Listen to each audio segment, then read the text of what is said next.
For me, a great British castle is a fortress, a palace, a home, and a symbol of power, majesty, and fear. For nearly 1,000 years, castles have shaped Britain's famous landscape. These magnificent buildings have been home to some of the greatest heroes and villains in our national history. And many of them still stand proudly today, bursting with incredible stories of warfare, treachery, intrigue, and even murder. Join me, Dan Jones, as I uncover the secrets behind 6 great British castles. This time, I'm exploring one of the oldest and most notorious castles ever built.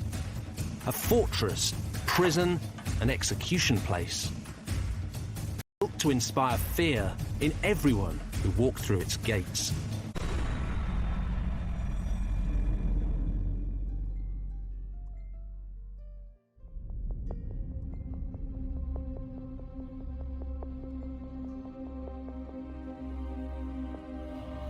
Imagine London, one of the great capital cities, conquered, subjugated, and invaded by aliens. And imagine if they backed up that invasion by building something new, terrifying, and utterly overwhelming. A gigantic piece of military hardware designed to show off the power of the invaders and scare the population after death. This brooding monolith was from another world, but it wasn't science fiction. It was very, very real.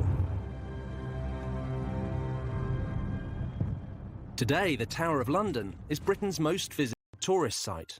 But back in the 11th century, it was the state-of-the-art weapon of a new ruling elite. But of course, it wasn't built by little green men. It was the brainchild of one of the most ruthless kings in English history. William the Conqueror. William was the illegitimate son and heir of the Duke of Normandy, which meant he was actually descended from the Vikings. And like any good Viking, he had a taste for sailing to new lands and taking them for himself. In 1066, he set his sights on England. William took an army across the English Channel and defeated his Saxon rival Harold at the Battle of Hastings. The Norman invasion, perhaps the greatest turning point in English history, had begun. London. They marched around the city, burning everything they came across. It was a stunning show of force, and it worked. Within weeks, the terrified citizens of London surrendered without a fight. On Christmas Day 1066, William, Duke of Normandy, was crowned King of England at Westminster Abbey. But this was more than just a cheeky power grab by a foreign upstart. It was the beginning of a conquest that would engulf the whole of England. And at the heart of the conquest, William built a series of massive castles designed to put the masses in their place and show them that he was their new boss. The centrepiece of this network was the vast stone structure known as the White Tower. It loomed over London, and its location was carefully chosen. William used a 1,000-year-old blueprint left behind from the last great civilization that had invaded England, the Romans. The Normans were building on top of old Roman ruins, right? Stone castles is the name of the game. To say, as the Romans said, I came, I saw, I conquered, we came, we saw, we conquered. So he's basically setting himself up as the new imperial kind of power in the land. The classic example of that one is Colchester, if you like. Probably the very first stone castle that's constructed by the Normans in this country. It could be that one. Very closely followed by the Tower of London.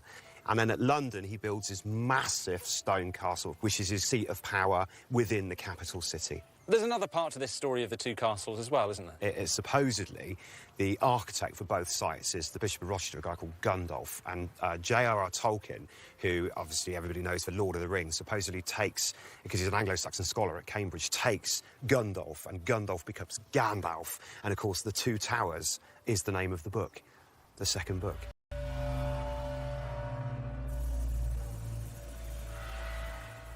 But long before the tower inspired Tolkien, it had a very clear political role.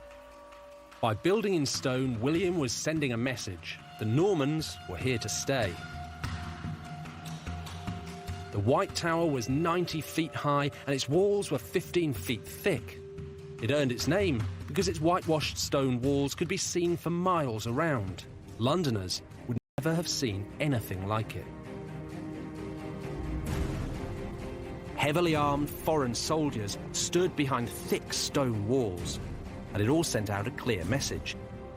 This was a castle devoted to one simple purpose: maintaining royal power. London? Is it across the river with the mayor at City Hall? Is it with the politicians at Westminster? Is it with the money men in the city? Well, in the 11th century, there was no doubt where power lay. This enormous square fortress landed next to London, as threatening and as alien as a spaceship. Placed next to the most important city in England, it took nearly a quarter of a century to build, but it was worth it.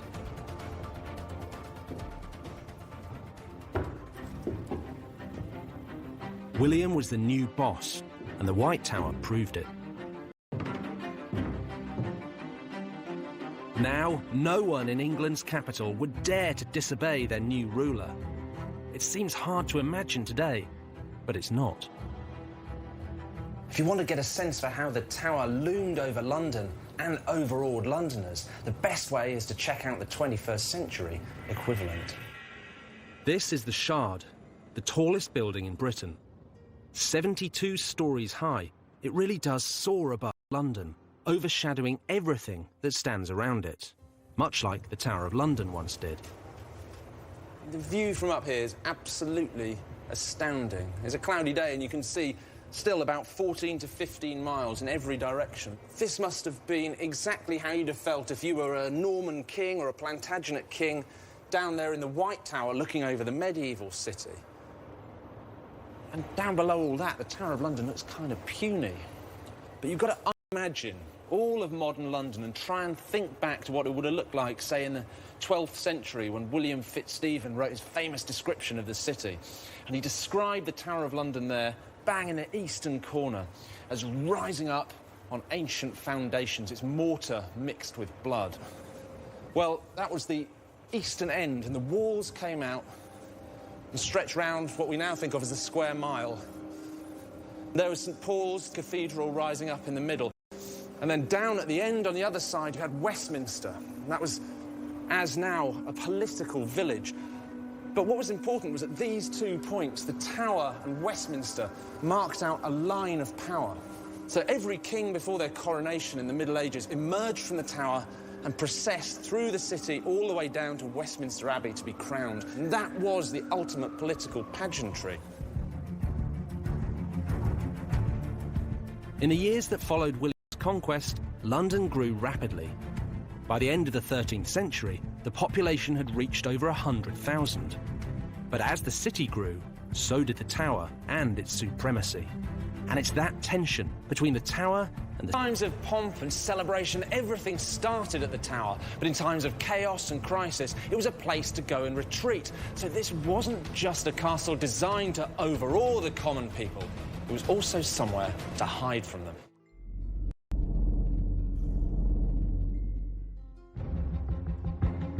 In the 11th century, the White Tower was built by William the Conqueror as a symbol of Norman power.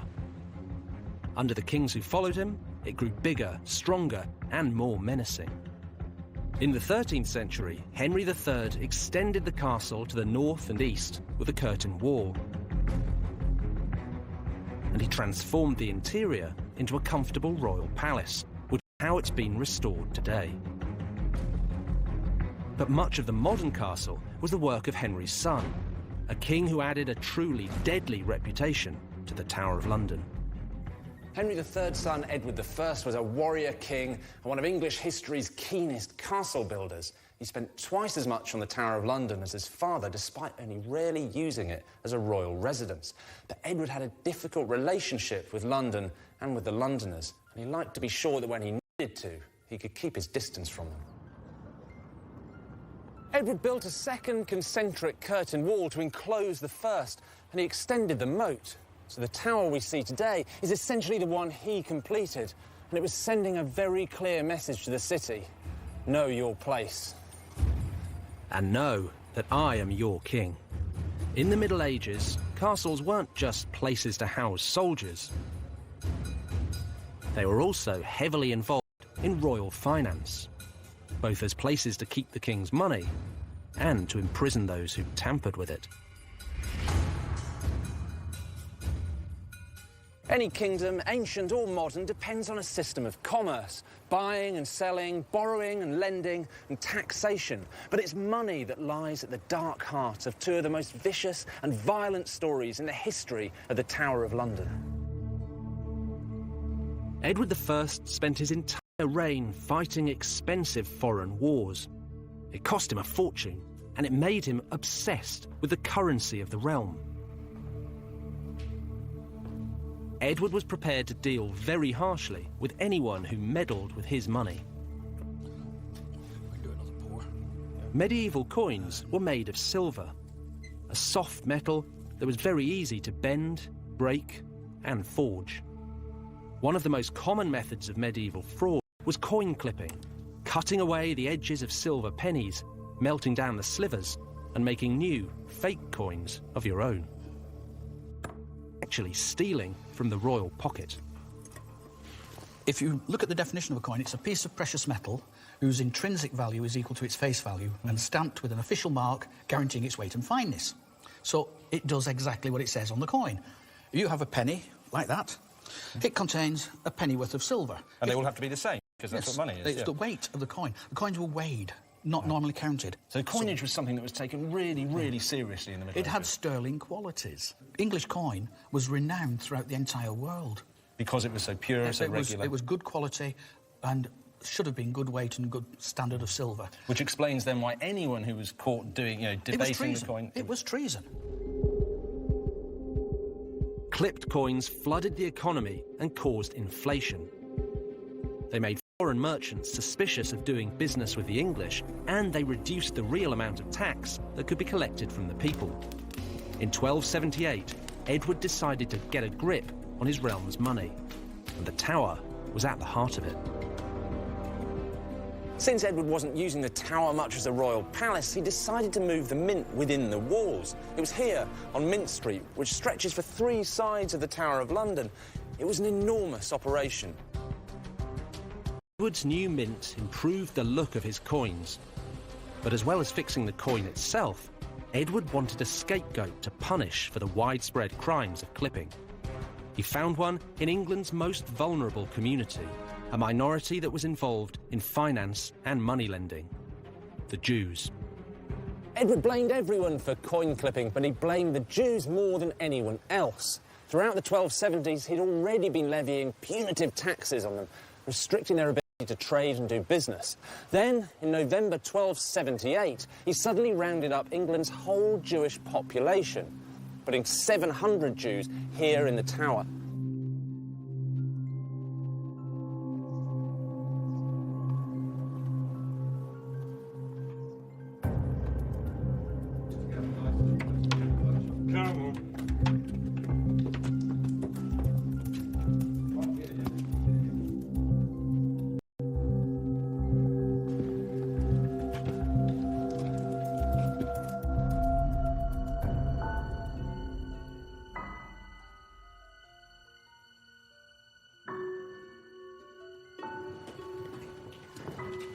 Get in there.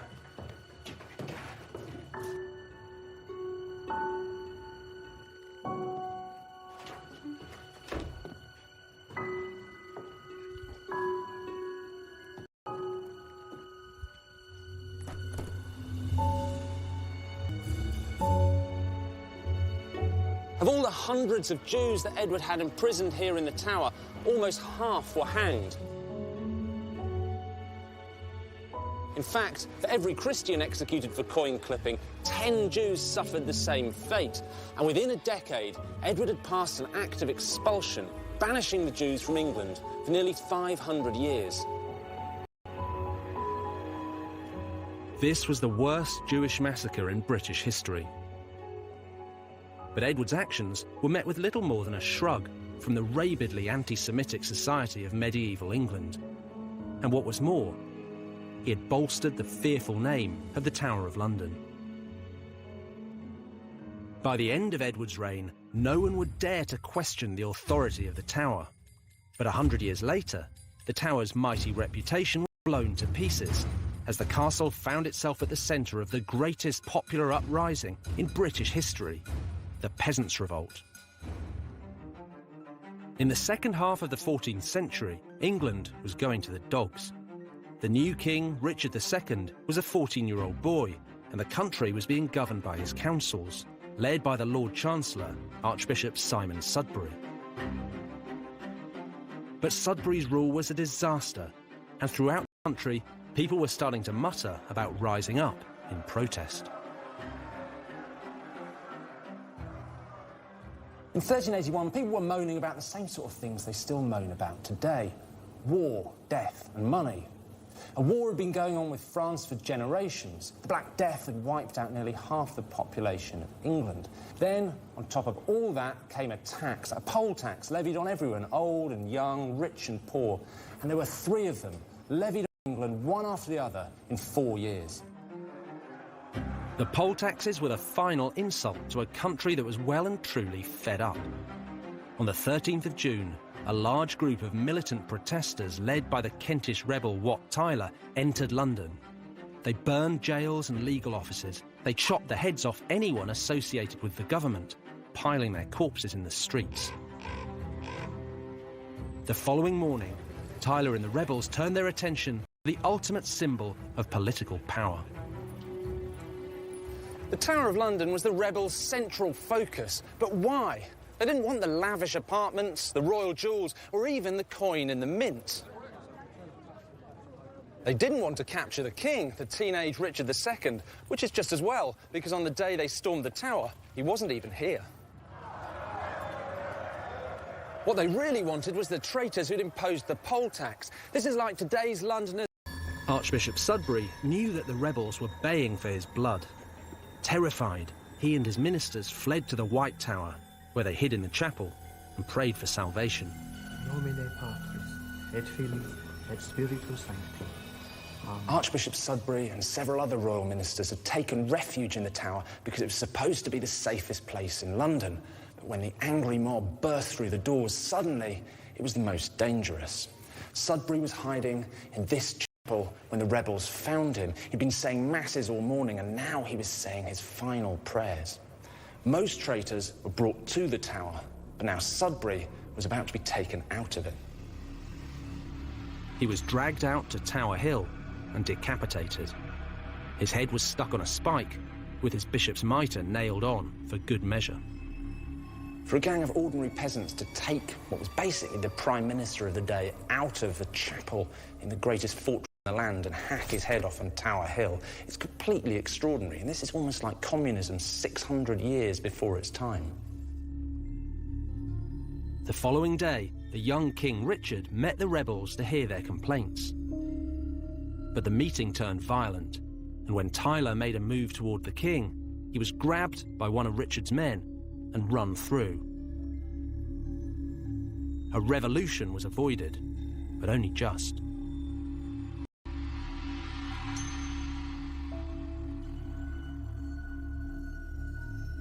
The Peasants' Revolt was one of the most shocking episodes in English history. It ended with London on fire, the Chancellor's head on a stick, and the mighty Tower of London stormed by a gang of villagers. The lesson, perhaps? Well, you antagonise the mob at your peril, but it was also a reminder that the Tower, like any other castle, was only as strong as the person holding it. The Tower of London survived and regained its reputation as a menacing fortress. But soon, it would be the scene of one of Britain's most notorious and mysterious crimes.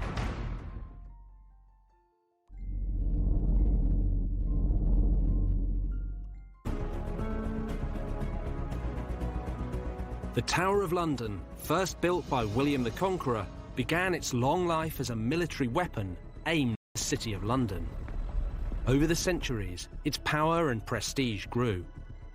Kings stayed in the tower the night before their coronations, and they retreated behind its walls to ride out periods of rebellion and war. But occasionally, kings would go into the tower and never come out. One of the great mysteries, and it's easy to see why. This is a riddle worthy of any detective novel, a crime that changed history and has never been properly solved. The princes in the tower were 12-year-old King Edward V and his brother, the 10-year-old Richard, Duke of York. In 1483, their father, Edward IV, died suddenly at the age of 40. The boys' uncle, Richard, Duke of Gloucester, quickly took them into his custody and placed them in the Tower of London. He claimed to be their protector and promised to rule the kingdom on their behalf. But soon, Richard's plans changed. He declared the two princes illegitimate and took the crown for himself as Richard III. The boys were no longer in the tower for their own safety. They were prisoners. For a few weeks, passers-by saw young Edward and his brother playing games in the tower gardens. After a while, their servants were dismissed and they gradually disappeared from public view. By the time Richard had been king for a couple of months, his nephews had vanished completely. They were never to be seen again. For centuries, the fate of the boys was a mystery. Most writers in the Tudor years blamed Richard III, including William Shakespeare, who portrayed him as an evil, hunchbacked, crown-stealing murderer. But was he really a murderer? Without any bodies, it was difficult for anyone to be sure. Then, suddenly, startling new evidence was turned up, hidden deep within the fabric of the Tower of London.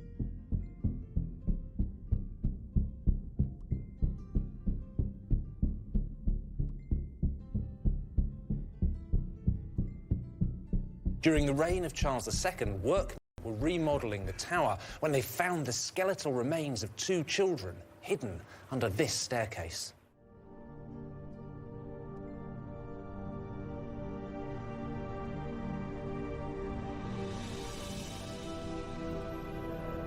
When Charles II heard that the bones had been found, he wanted them reburied with royal dignity, which is why today they're here in Westminster Abbey in this beautiful casket designed by the great architect Christopher Wren.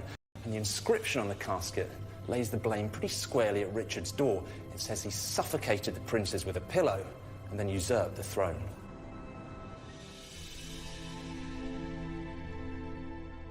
Richard III was dug up under a car park in Leicester in 2012, and his bones were subjected to expertise almost 100 years. When it was opened, it was found there were two children's skeletons inside, but since then, no permission has been granted to subject whatever's in there to modern scientific testing. And until that permission is granted, the mystery of the princes in the tower will continue.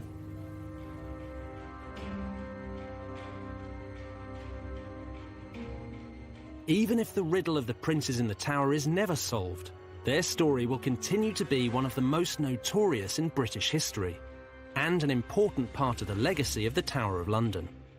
But one thing is for certain: the princes were not the first prisoners to suffer in this castle, and they certainly weren't the last. 2 million people flock here every year to visit one of history's most notorious prisons. But where's the prison? There are no dungeons here. There's not even a torture chamber. But OK, over the years, plenty of people have been locked up in this fortress, ranging from Ranulph Flambard, the first prisoner who escaped, to the Cray twins, who were banged up here for avoiding military service. So there are reasons why being sent to the Tower has become one of history's most resonant phrases. But in the Tudor years, the Tower earned a new reputation. It wasn't just a place where people were banged up. It was a place where people were sent to be executed. And one English king was particularly fond of sending his victims here.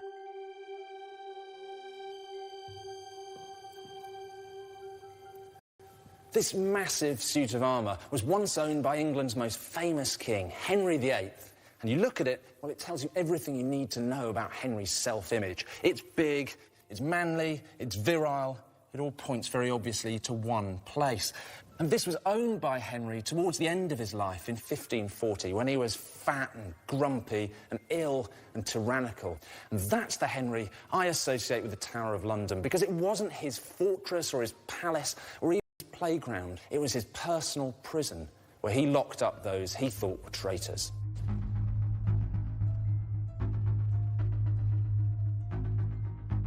Henry executed dozens of people during his reign. Dukes and countesses, monks and nuns, old women, young men, wives, cousins and chief ministers. But no one sums up Henry's frenzied and sometimes indiscriminate bloodlust quite so much as one of his most faithful servants, Thomas More. Thomas More was a true Renaissance man. He was Lord Chancellor and one of Henry's closest advisors. He was also a deeply spiritual figure, a philosopher, a lawyer, and a famous writer. In 1533, Henry divorced the first of his 6 wives, Catherine of Aragon, and married the second, Anne Boleyn. More thoroughly disapproved, and although he knew it would enrage Henry, resigned from the House of Commons in protest. As a devout and principled Christian, More couldn't accept Henry's decision to defy the Pope by divorcing Catherine and taking Anne as his new queen. But as one of the king's most powerful ministers, he didn't want to antagonise Henry either, so initially he bit his lip and kept quiet. But then Parliament passed an Act of Succession confirming Anne as Henry's queen and any sons she should have as Henry's heirs, and the king demanded that everybody, including More, take an oath to support it. Caught between his loyalty to the church and his allegiance to the king, More found himself in a desperate and impossible position. Did he follow the orders of his master, or stay true to his basic Christian principles? Here at All Saints, his private chapel in Chelsea, he prayed for guidance. But when he was summoned before the Archbishop of Canterbury, he was given an ultimatum: support the king or suffer the consequences.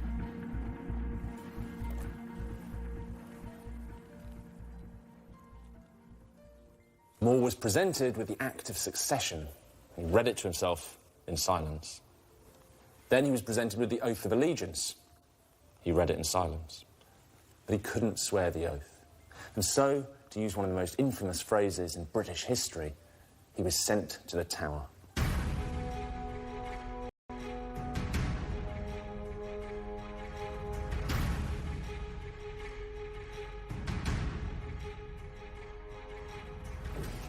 There's some debate about where More was held, but many people think it was here in the basement of the bell tower next to the modern constable's residence, which is normally off-limits to the public.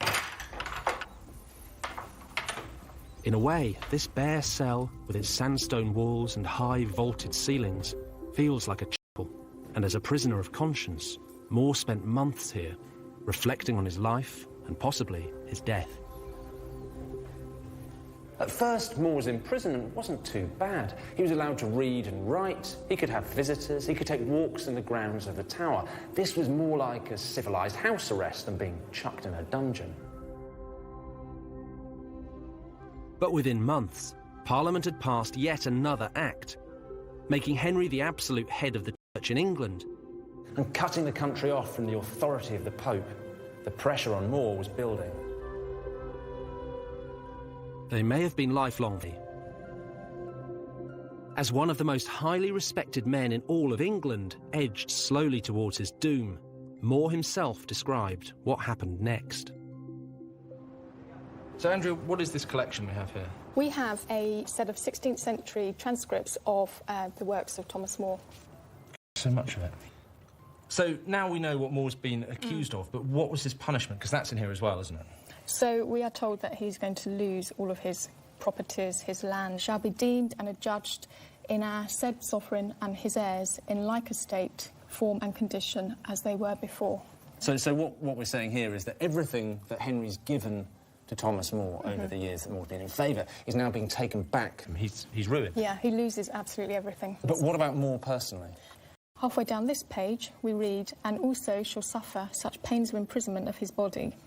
So that great old phrase, sent to the tower, that's the rest of More's life. Exactly. The ruthlessness of Henry, I suppose. Absolutely. And by this stage, I mean, he was a complete monster. He really was. More was visited twice in May and June 1535 in an attempt to get him to take the oath of allegiance. But he saw this as a real dilemma. On the one hand, he was a devout Catholic. On the other, a loyal subject of the king. And he said, this Act of Parliament is like a two-edged sword, for if a man shall swear one way, it will confound his soul. If he swears the other way, it will confound his body. In other words, he was damned if he did and damned if he didn't. In the end, when he was pressed to take the oath, More remained silent. On the 1st of July 1535, Thomas More was taken from the Tower of London to Westminster, where he was tried for high treason. His accusers deliberated for just 15 minutes before giving their verdict. More was found guilty of treason and he was sentenced to be hanged, drawn and quartered. He was taken by boat downriver to the Tower to await his fate. Having defied his king, More was sent back to this room to contemplate his awful fate. On the day before he was due to be executed, he wrote one final letter to his beloved daughter, Margaret. What does More have to say? Because this is the day before he was going to be executed. There must be quite an emotional letter for him to have written to his daughter. He says, "I never liked your manner toward me better than when you kissed me last. For I love when daughterly love and dear charity have no leisure to look to worldly courtesy." God, that's incredibly touching, isn't it? So he's referring to just after his trial when he's been sentenced to death and he's being escorted back to the Tower, and Margaret has been waiting, sees him, and that obviously gave him uplifted him and gave him great comfort. She really seemed to understand him, and she seemed to really understand why he felt unable to swear the oath of supremacy, and she supported him in that decision. And I think, you know, we're kind of sitting in front of More putting pen to paper, imprisoned in the Tower of London. It doesn't get much more spine-tingling than that, really.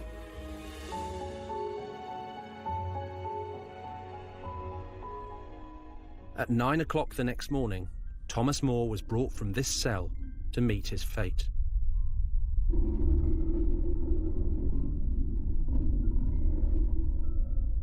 In the end, he wasn't hanged, drawn and quartered, but simply beheaded as a traitor. His final words were, "The king's good servant, but God's first." Thomas More's execution was only the beginning of Henry's reign of terror. And throughout the Tudor years, plenty of other noblemen and women found themselves locked up here, waiting for the executioner's call. None were more famous than Henry's second wife, Anne Boleyn, just 1 year later. Anne Boleyn stayed in the royal apartments here at the Tower of London on the night before her coronation as Henry VIII's queen. 3 years later, she was back on the morning of her execution. Now, for Anne's daughter, Elizabeth I, it worked the other way round. She was a prisoner here at the Tower of her sister, Mary I. Within a matter of months, she was leaving the Tower on the morning of her own coronation. In Tudor times, treachery was a fickle concept, and today's king, queen or royal confidant could easily be tomorrow's traitor. But fear of the monarchy would begin to wane. Less than a century after More's execution, the balance of power in England would shift. Soon, the dominance of the Tower of London would be overshadowed by the will of the people.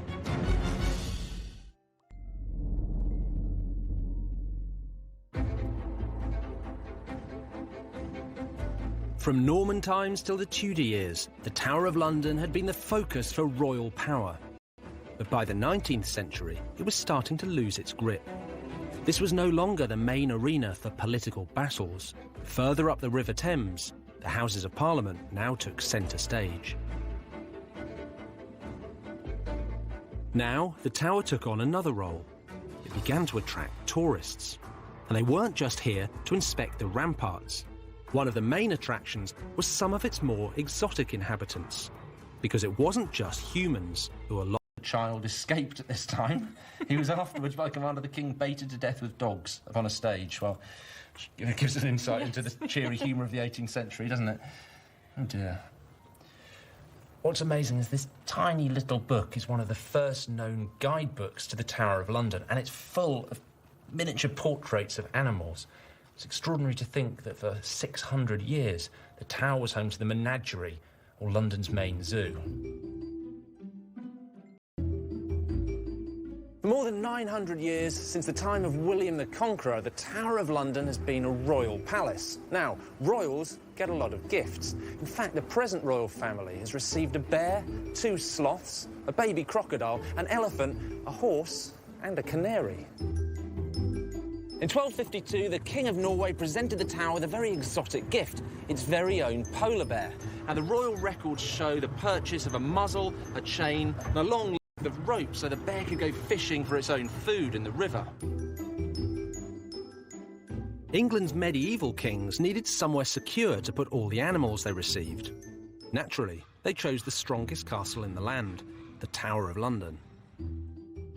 Over the years, the Tower was home to everything from monkeys to Barbary lions. And my favourite, a pair of dog-faced baboons.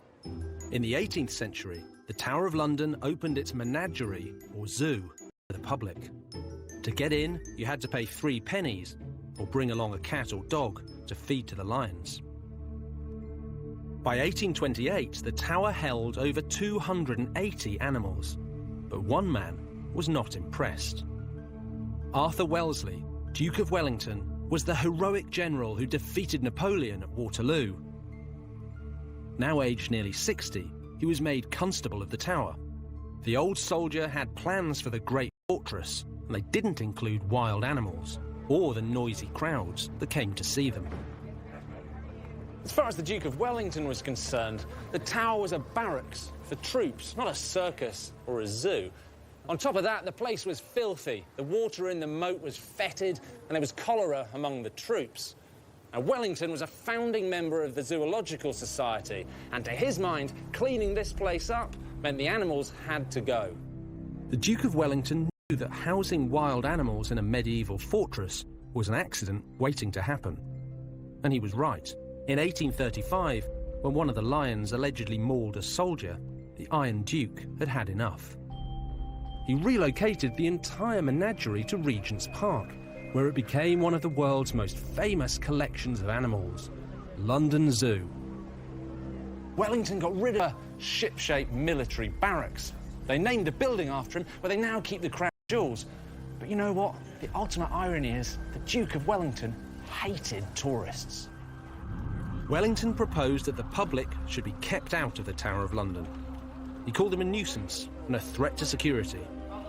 Fortunately, for the millions of tourists who come here every year, he never got his way. For nearly 900 years, the Tower has dominated London and fascinated the world. Today, it remains the most famous British castle of them all. In the end, the story of the Tower is about the mob, and it always has been. The Tower was built to frighten and subjugate them. It's been used to appease them, locking up criminals and foreigners. And of course, it's been used to amuse them, whether coming to the zoo or going out to Tower Hill to watch traitors being beheaded. And it still amuses them now, a royal fortress invaded every day by thousands of ordinary people pouring in off the streets of London.